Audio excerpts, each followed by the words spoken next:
Pour bien illustrer cette fonction, une fonction qui permet de rassembler en une seule cellule une date qui serait explosée en 3 colonnes, c'est-à-dire dans une colonne j'ai l'année, dans une autre le mois et dans une dernière le jour.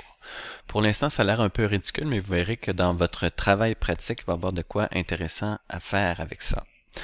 Donc ici, pour simuler des données, j'ai réussi à bâtir des données fictives grâce à une fonction que vous avez probablement déjà utilisée dans le dernier TP.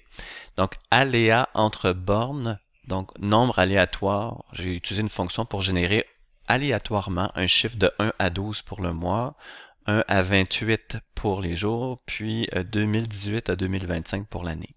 Et là, ici, je vais utiliser une fonction. Et là, vous avez vu qu'il est possible d'aller dans l'onglet Formule et aller chercher une fonction de type date. Donc, date et heure.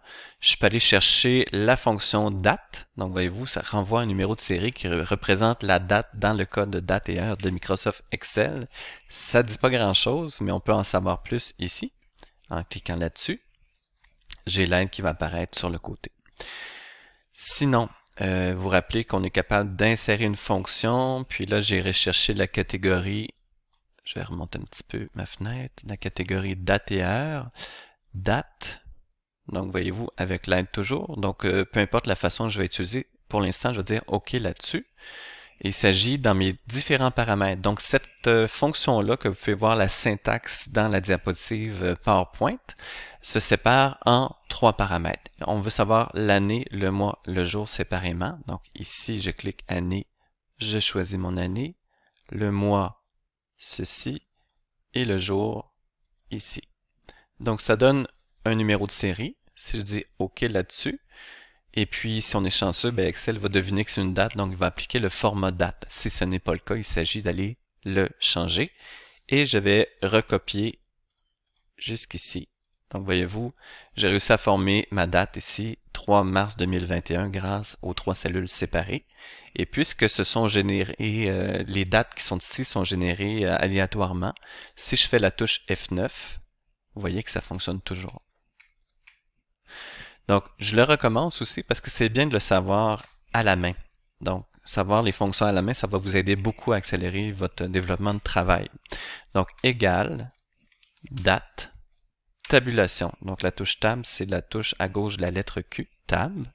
Et là, je vais aller chercher l'année, point virgule, je vais aller chercher le mois, point virgule. Donc, on fait point virgule pour séparer les paramètres. Et je vais chercher le jour. Et je ferme ma parenthèse. La parenthèse appartient à la fonction date, donc égale date.